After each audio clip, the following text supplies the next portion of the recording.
It's not bad. Now look, there is summit that I think you should always chase, always look for when you're in the pursuit of some good landscape photographs, which is what we're always trying to do, right? And especially in these sorts of landscapes where we've got sort of wide vistas, and we'll get into that in this video. Firstly, I want to chat about some actually. One sec, let me get set up somewhere. Oh, so I don't want to block your view just yet. Hang on. I just want you to look at that. We got Skiddaw off in the background and then a beautiful sweeping vista of Derwentwater. Oh, and look at those conditions, which actually is exactly what I want to talk about today. But we'll get into that. Firstly, you may see a tiny little blue speck down there on that road. That is the camper van, the Blue Jay. And I just thought, I was only thinking then walking up this hill, I should probably give you a quick update because I've not spoken about it in a while. Basically, I stopped doing the van build videos here on my YouTube channel just because I wanted to crack on and get my head down, and it's worked well. He's pretty much finished, guys. The only thing that I can think of that I really want to do is install a sink in there. I want running water, so that's all arrived to the gaff this morning, and I'll do that over the next few days, and then he's done. We can start getting out on some like van life adventures, whatever. But yeah, keep an eye out on the channel. I'll probably do like a van tour video soon or something, you know. Anyway, today I'm really excited to talk about this topic because it's something that I don't know, I probably realised not that long ago, only a few months, about photography and what generally for me brings good photographs, especially in these sorts of landscapes where it's quite open, you know, wide vistas. And today's a really good example of it as well.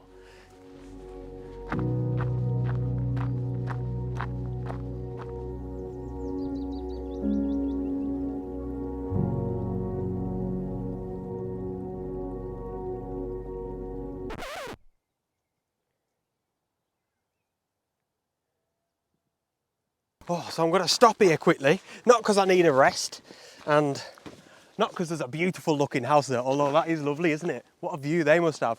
But I wanted you to see that sky and those clouds behind me there. This is a scene that I have grown to adore. And I am so inspired by that, you know? Beautiful, dark, moody, gloomy clouds and drama up there. To me, this is just as beautiful as a burning red sunset or, you know, a foggy, misty morning with the light coming down. Maybe not quite as nice, I'm happy to admit that, but this is definitely something I've grown to appreciate. And this really is what I wanted to make today's video about. I think, I mean, it's not set in stone, but I think it is a really good skill to learn as a landscape photographer to try and gain an appreciation of skies like this, because I think they look so good in your photographs. And on top of that, as opposed to the sunsets and sunrises, like I was just saying, that is a lot more commonplace, you know, especially in places like the Lake District National Park. And that's why I said at the start of the video, in wide vistas, you know. On my YouTube channel, for the vast majority of the time, I'm out on hikes. So the sky plays such an important part in so much of my photography, you know, and that's absolutely fine. So I think I've naturally started gaining an appreciation for that. But yeah, I suppose I wanted to say, you know, if you've never really thought much of a sky like that, maybe the next time you're out and about, give it a go, you know. And in fact, actually as well, behind you guys, back towards the town of Keswick, we've got some gorgeous patches of light back towards Skiddaw and Blencathra. And I think these two things in combination, when you get the light and those clouds, madness, absolutely beautiful. So I'm hiking up a fell today called Maiden Moor, a Wainwright, of course, and fingers crossed, these beautiful clouds stick around for us.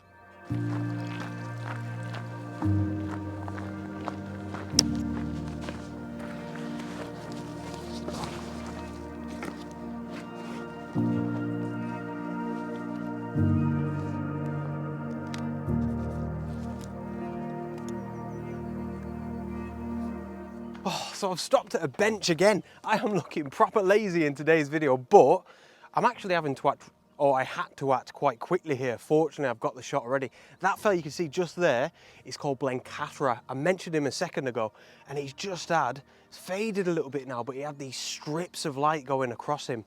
And then, of course, like I mentioned earlier, we had this beautiful sky, and I've managed to capture it. I love the way this looks on the back of the camera. Probably a little bit abstract. There's certainly none of the buildings you can see down there. I don't think there's any of the trees down at the bottom either. Nothing like that. Certainly not Derwentwater. And it's just the way that I wanted to photograph it, you know. So I stuck the camera on aperture priority mode because I was acting real quick, shooting a handheld. Popped the aperture on f8, and then the camera gave me ISO 90 and 1/200th of a second. And like I say, yeah, we're really zoomed in on that beautiful form of Blencathra just there, absolutely gorgeous. And as luck would have it, really, because that's what this video is about, it's all about them strips of light. And look at that, them gorgeous, dramatic, moody clouds that I adore so much, straight out the top drawer.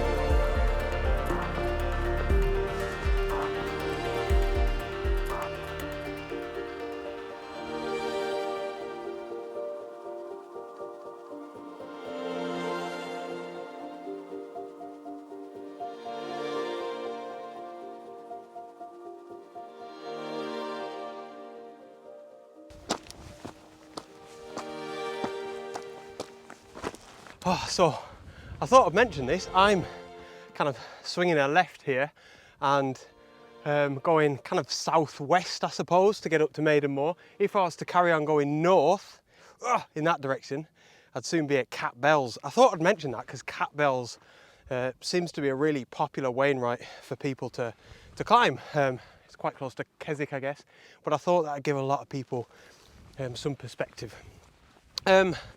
Right, unfortunately, it looks like we've lost, as you can see over Derwentwater there, we've lost a lot of those patches of light. However, and I really wanted to mention this, I'd prefer the light, let me say that, I can't deny that, but we've still got the clouds and we've still got the drama, in particular in the direction that I'm headed to get up to Maidenmoor.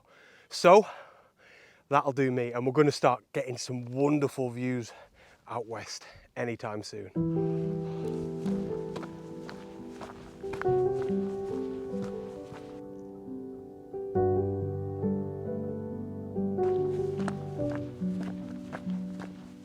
Absolutely gorgeous, is it not? I tell you what I'm surprised by, these sort of views, like back to the northwest. I didn't see it coming. I wasn't expecting to see Bassenthwaite Lake. You can probably just see there off in the distance. Absolutely wonderful. So I'm set up for a shot here. We are, to be honest, probably only about 20 minutes from the summit of Maidenmoor, but what I'm doing here is quite similar to the first shot. If you remember, I got that image of Blencathra with the strips of light on him, and I said at the time that might be our only opportunity to capture some light on the land. And it's looking, in retrospect, that that was a good decision, because, I mean, I'd like some more light, but it's looking unlikely. And here's quite the same. I don't think you'll be able to see it from this shot, but I'll try and show you. We've got this real subtle strip of orange, very pale, but it's right off in the horizon. We're still about an hour till sunset, so a lot can change, as I'm sure you all know, but I don't know that. This might be the only colour that I get in that sky, so I'm trying to take my opportunity whilst I can before we get to the summit. And secondly, you can see, if it's not obvious as to where I'm set up, I'm using this little puddle, this pond down here as some foreground interest. Look at the beautiful silver colour that leads us out into Cat Bells, the little dome-shaped one there, then off into Skiddaw, and then Bassenthwaite Lake off in the distance. Absolutely wonderful. So yeah, it's all about just trying to take my opportunity, because I don't know if I'm going to have any foreground as well up on the top of Maidenmoor. You know, it might just be a big plateau of nothing. I don't know. So really simple shot. It's just your classic leading line taking you out into a nice vista. What we are, f11, ISO 64 and 1/4 of a second.